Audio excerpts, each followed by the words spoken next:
Hey guys, welcome back to Married to Marriage. I'm your host, Antoine. And I'm Kayla. And today we want to talk about the top three things that we believe is crushing your marriage. You won't even believe that it's crushing your marriage because it's so natural, it's so baked in, it's so caked into your marriage that it just goes unnoticed. But day by day, inch by inch, it is crushing and devouring and eroding your marriage.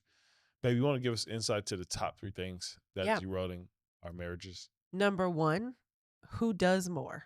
Mm, Who is doing more around the house? Who's doing more with the kids? sheesh. Who's doing more of the planning of date nights and vacations and all of those kind of things? Mm. That is probably the number one thing that's going to crush your relationship. When you start keeping score of who's doing all the doing, Mm, you can start to weaponize and start to play for a different team mhm. almost immediately.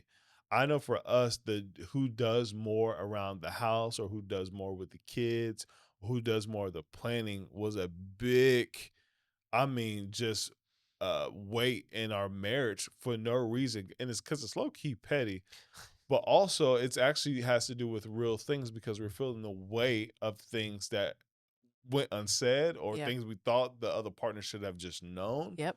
because we're feeling all that by ourselves. And so, babe, what's a moment that you were able to say, you know what, I feel like I'm doing too much. I feel like you need to pick this up. Ooh. It came um I think one of the top things that happened was I felt like I was the only one that was contributing to household things, Mm, but I wasn't taking into account the things that you were doing outside of the home that were attributing to the things that I was able to do inside the home. that's big. And so I'm, washing dishes, I'm making food, I'm keeping up with the kids, I'm homeschooling, I'm doing all these things while you were out of the house, but I was not taking into account the fact that one, you're out of the house so I can stay at the house. Come on, Or say that again. or two, I'm able to make dinner because you're bringing in the money that we're able to buy the groceries for dinner. Yeah. I mean, it's just small little things that you can change in your thought process to make it so that you're not comparing yourself to your spouse or having these unmet expectations and soul crushing moments to just yourself. Like I'm Mm. emotional about a thing that you don't even know I'm emotional about. No idea. No Yep. idea about. That's good. And it sounds like we're getting caught up comparing ourselves in our worlds that we're both taking the responsibility of, but in doing, we become weary because the load becomes bearing, or you feel like you're maybe doing it all alone, and I'm not contributing to the thing that we both signed up for. Say, hey, you hold down the house as best as you can. I'm gonna go out here and I'm gonna catch some wolves. And I'm gonna slay some bears. I'm gonna get some tigers. A tale as old as time. Yeah, because when I go out, I don't feel any of that. I don't feel like, man, I'm out here doing all this stuff. My wife ain't even out here baking with me. Now, where I have felt that is for the overall vision of the family. And it wasn't more of a comparing, like, hey, I'm doing this. And you know what? I lied. It is. Uh-huh. Now get me right. I for the now for work, no, Right. it's a natural responsibility. I kind of take pride in that. But for the vision of our family, when I set the course, say, hey, this is how we conduct our lives, this is what we do with our money, this is what we do with our time. I feel like I'm making more of the time to put into this vision that God gave us. And you gotta be careful of this. This is where you get caught up because you can be comparing in different modes. And when you start to comparing yourself who's doing more of the work of God, I think it becomes even more Ooh, dangerous. yeah, it does. And we're gonna say that for last because that just popped up in my spirit. The Yeah. comparing of who's doing more for God. There's a bunch of Marthas in marriages. Mm. There's a bunch of Marthas in marriages. But in our context of everyday life, who's doing more? You felt the weight in house because of all the chores and the planning. And I'm out planning networking and conversations and planning the business and all these things. And I'm getting upset about stuff that you have no thought to. No thought in. Like, "Oh, you wanna put the kids in soccer?" Like, that didn't cross your mind. That's something that was on my mind that I Right. decided to take on to put them in, Plan it. and now I have to figure out how to get everybody to their different places, but that's not something that was on your heart or mind Yeah. to make happen. Yeah. And even there was a big time when it comes to planning date nights. Yeah. And I'm like, babe, I'm not even thinking about a date night. I know it's necessary. I want to do it, but man, my mind is just not.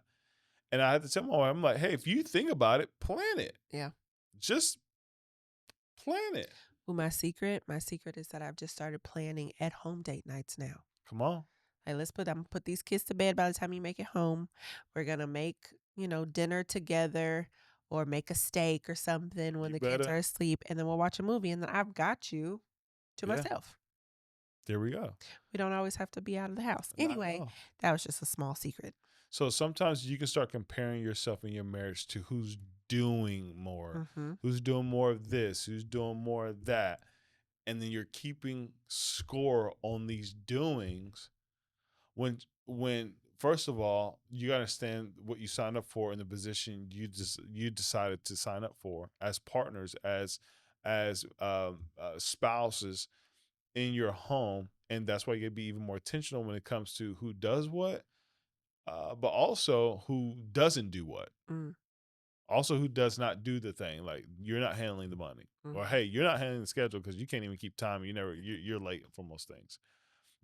The next thing that crushes in comparing with each other is who makes more. Yeah. I'm gonna let that sit for a second because you already know.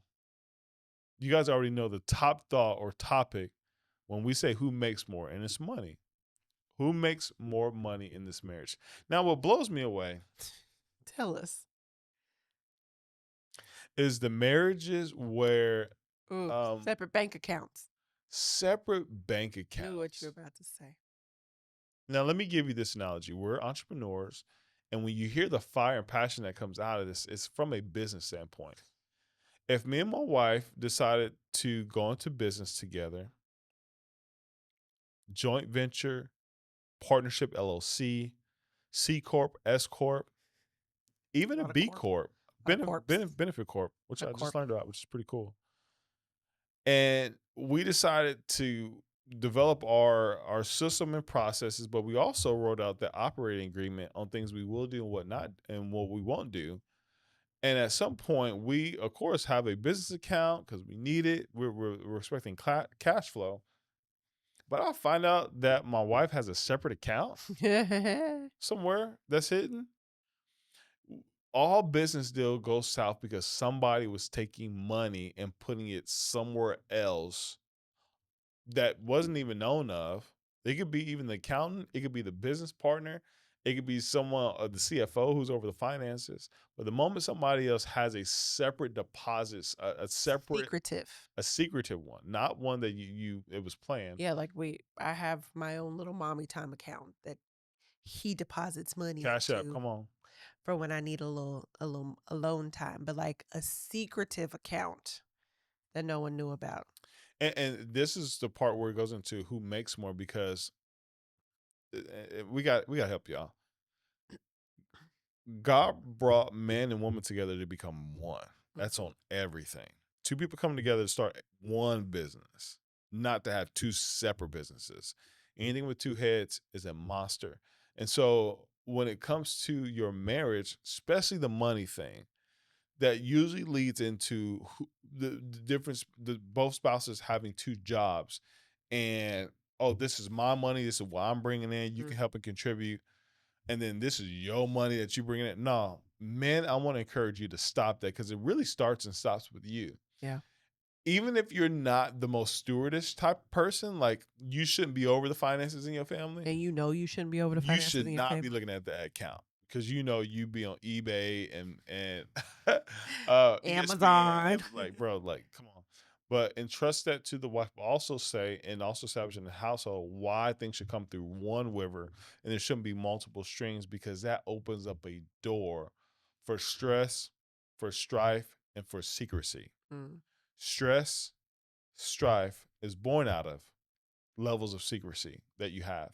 Things that you say, things that you don't say. And when that money's not coming into one place, we believe, it causes more damage than it does good. And so when it comes to who's making more, it's not a who makes, it's what we make. mhm. I don't care what comes in. The side hustle, the job you work at, the Uber, the Airbnb, like that's our money. That's y'all money. So that Unless you have come to an agreement in your marriage that, hey, I'm gonna work Uber so I can pay for a girl's trip, or I'm gonna work blah blah blah so we can pay for yeah, whatever, whatever. Unless you've come to that agreement already in your marriage. But if you have not and you're keeping it secret and you're trying to do it without the other person knowing, that's where a problem starts to unfold in your marriage. yep. The other exception to this is for those of you who are either newly married and you well established in your careers, it may take a little bit longer. Oh yeah. To like, hey, you make 150,000, he make a hundred 20,000. 20,000. Let's just put it to you like that, and you make a little more. You don't know if you want to blend that. Money is the most evilest thing when people don't understand what it's really used for. The love of money. The love of money and who's got mine. When you marry, you're marrying the money. That's where the problem goes wrong is people don't marry the money. Now, the only place I believe that this is like, okay, you need to watch out is for for that prenup Yeah. phase. If you coming in, both of you are either established or she a gold digger and she come from like nothing and you're a multimillionaire, Go ahead and get that prenup. go ahead and get that prenup. That's a real situation. This your second marriage or your third marriage? But not like if you coming up together. We both broke. Okay. Yeah. We both starting this business together. Yeah. This is a or you guys just graduated, you both got good jobs.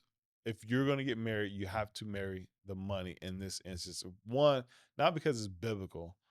It saves lives and it saves marriages. And so that's the top one when it comes to making more is making money. The Yeah. second one is making more time. Mm-hmm. Who makes more time for each other? Well, baby stood me up so many nights or I was at your family function.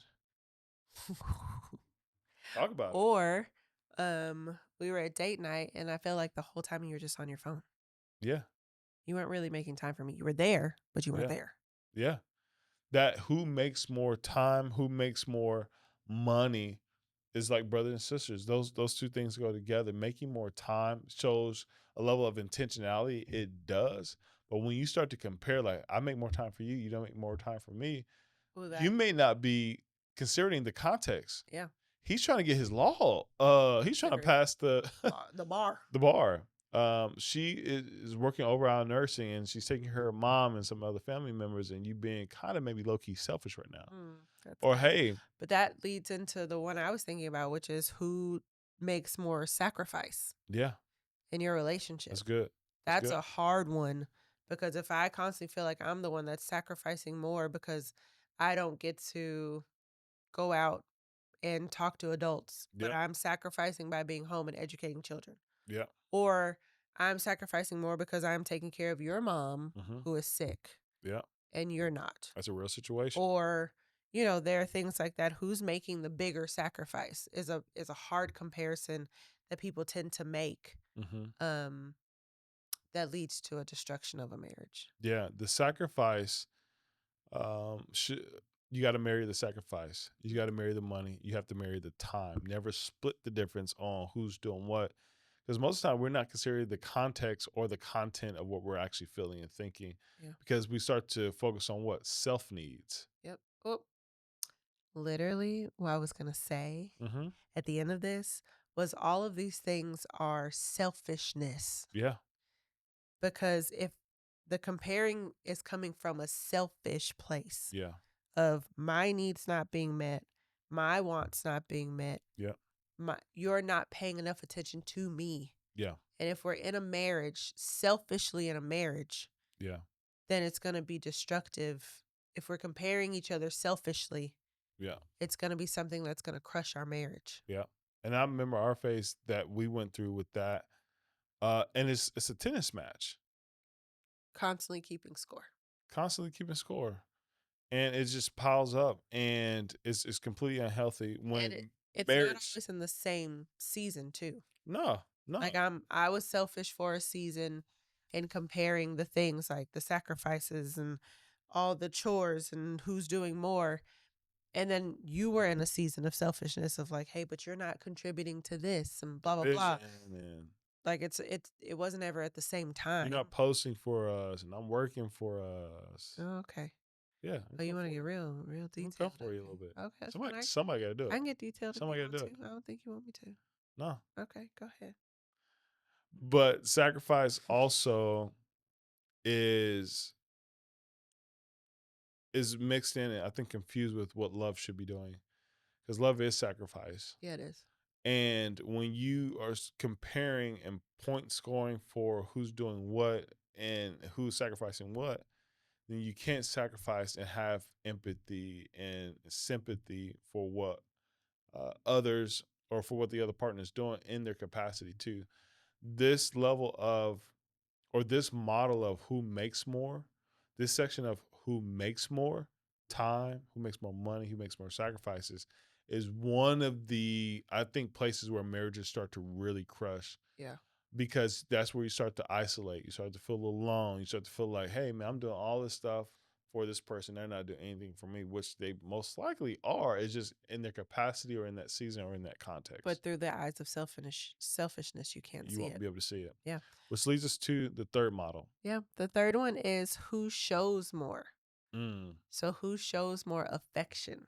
sheesh. This can come in many different ways. Talk about Who it. shows more affection? Cuddling. Who Mhm, shows more affection?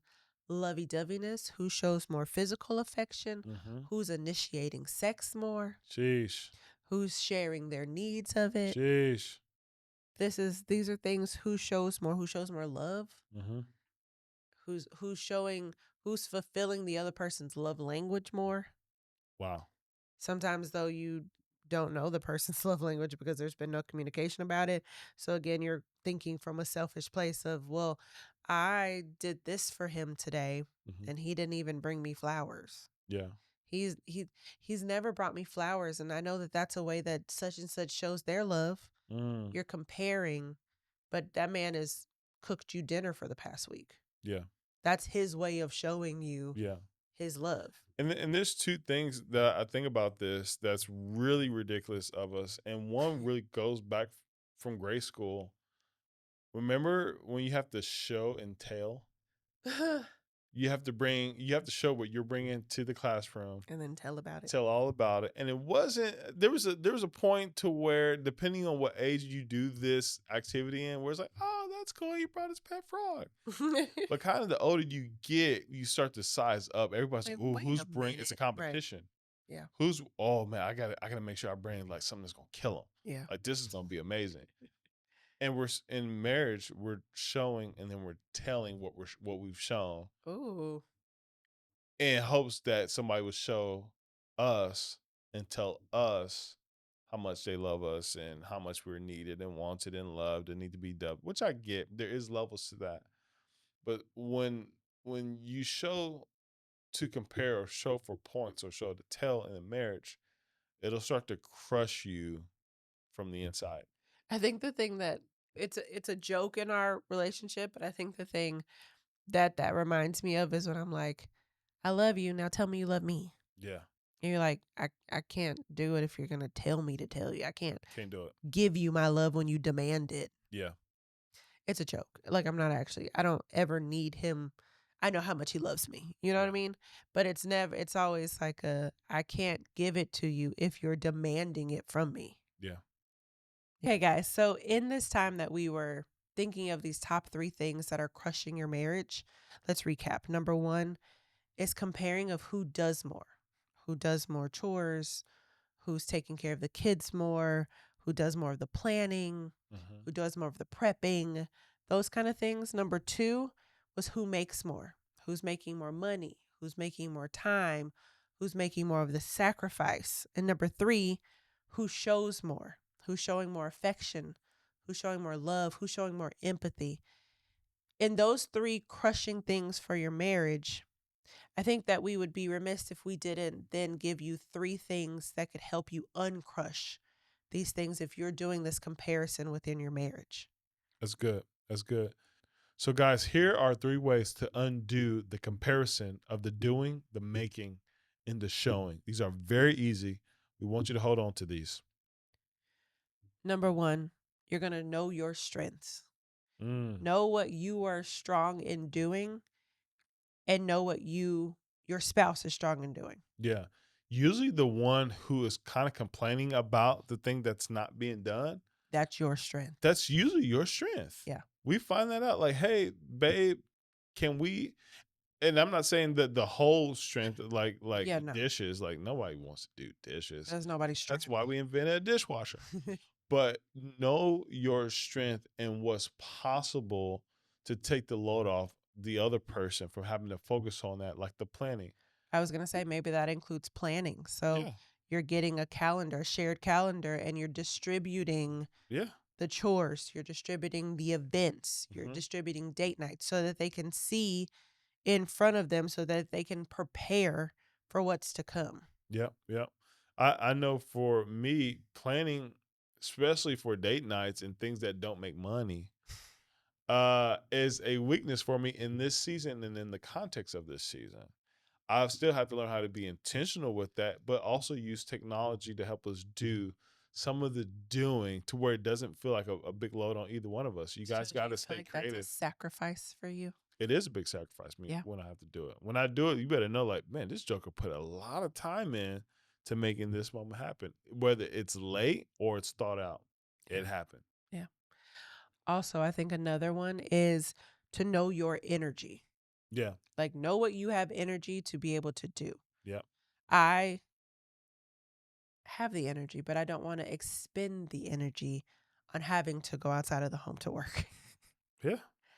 Also, I don't think you have the energy or capacity to be able to take care of the children all day, every day.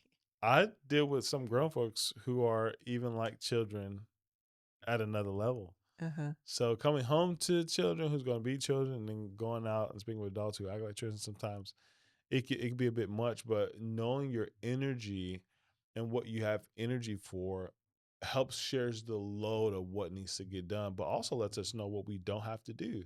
Mm. In your marriage, here's another tip. You don't have to do everything. You sure do not.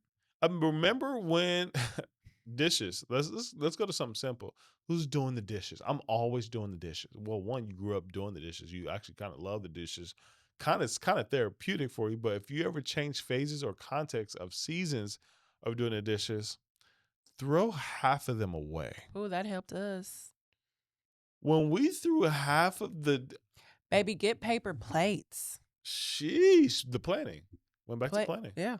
together, getting credit. Like, hey, how can we do less while still maintaining No, we 100% have one plate, one bowl, one saucer, one cup, for like aging? for each person in this house. My God. And it helped a lot. Super helped. Super helped. I love that. And that saved us on energy of thinking, fussing about it. Yep. And it bought us time. It gave us energy back to love each other. Yep. 'Cause And that's even really if what there's you a want. time that we're like dishes are still overwhelming, we just buy paper plates. Yeah. Yeah. Like, listen, this week gonna be a paper plate week Yeah. And because for those I of don't you have the energy for it. for those of you who don't have kids, go out to eat. Oh my gosh, that's so true. Until you look at those finance bills.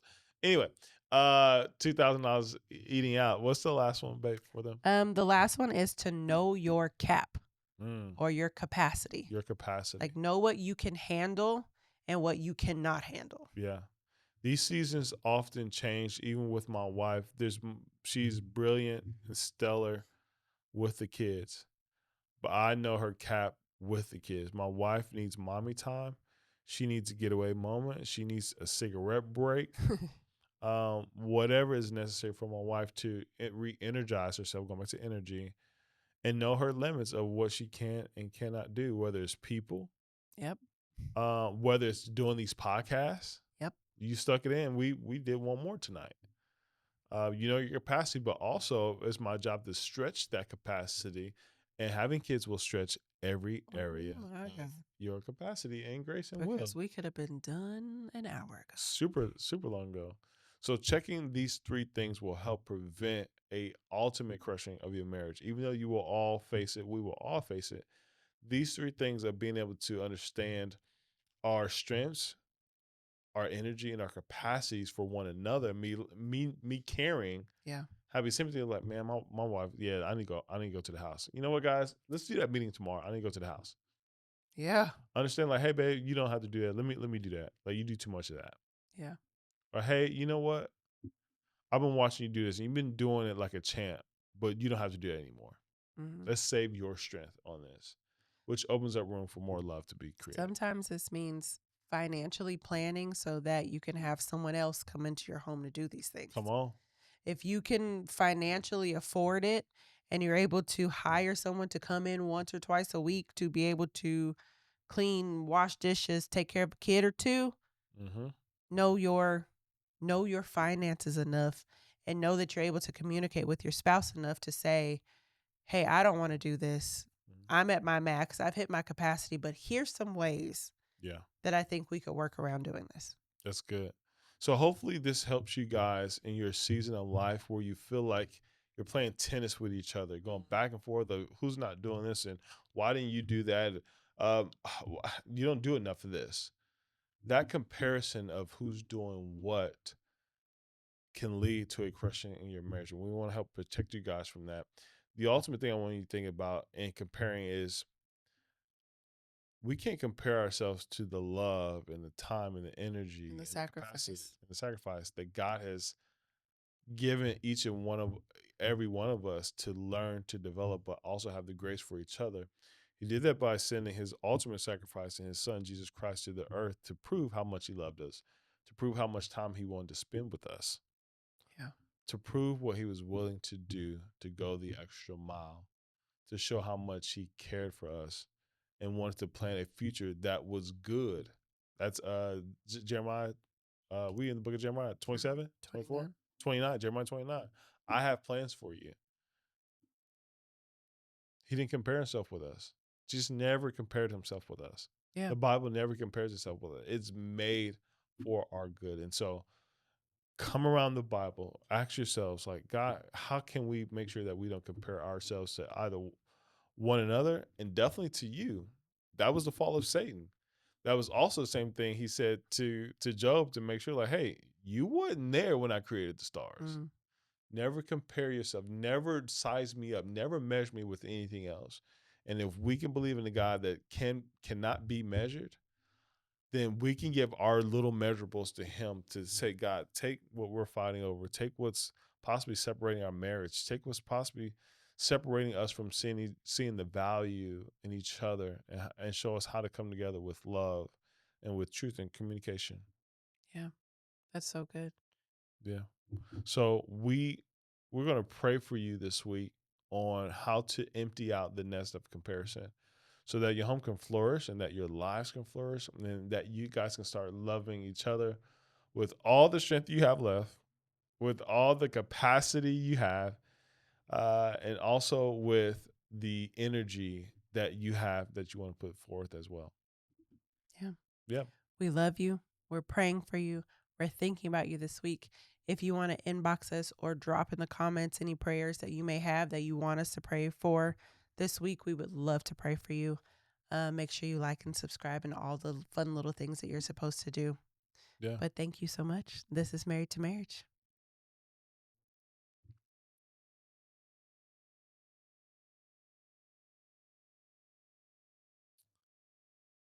I actually want to take this time, even after this video, as you guys been able to really process what we just talked about. Because in marriage, you're dealing with another human. Whatever you do to anyone else in the world, most likely you're going to do it to your spouse at some point. So if you were in sports, if you're in business, if you're a guy or man, you're going to size up, you're going to compare to everyone you come encounter at some point. But you can do that inside of your marriage. And so I want to actually say a prayer we were thinking about after the show to go ahead and say a prayer and confession to you guys that we can come together and that God can see you where you are in your marriage because it would be irresponsible of us not to. So, Father, the maker, designer, the creator of all things, you know and you see your children, your son and your daughter. It says in the beginning, before I knew you, before I formed you, I knew you. You already knew how we were going to act. You knew how we were going to be. You knew what parents we were going to have. You knew what genes and traits that were going to be passed down. Father, help us see these missing components, these voids, these uncommunicated expectations, these burdens, these weariness that we hold inside and that we lash out or compare with our partners, Father, that it's none of their fault. It's something that we're learning to manage and deal with, but also give to you to give us guidance, but ultimately wisdom on how to limit um, the the things we can't communicate or things we share throughout our days as we're building our families, we're building our lives. To not only give it to you, but teach us how to help each other in our marriage to say, hey, we can do this together, or hey, we got this, or hey, let me do this. Give us the wisdom and the know how to stop. Maybe we're doing too much. Maybe this game is a never ending game. Maybe we should just go out to lunch and think about this. Father, give us those moments to where we can be grateful for what we have and what we are learning, but also help us to take it easy on each other. Father, we know that you are unmeasured. You can't be compared to anything. So why should we do it to each other? And we are your divine creativity, Father. Help us and enlighten us on how to love and show empathy and care and plan and all these things that people do and families do to order their lives and to have better ones, Father. Give us divine wisdom, give us resources, give us access and ears to hear next steps from your word, from these podcasts, from books, from conferences, friends and family, Father, on to govern this marriage, this covenant well as you have seen fit and you have designed from the very beginning of the earth. You had this in mind, you had us in mind. Father, we thank you for our marriage. We thank you for us getting it right. We don't have to be stuck. Father, we know whatever you crush, you can also mold into fine wine. We thank you. Amen.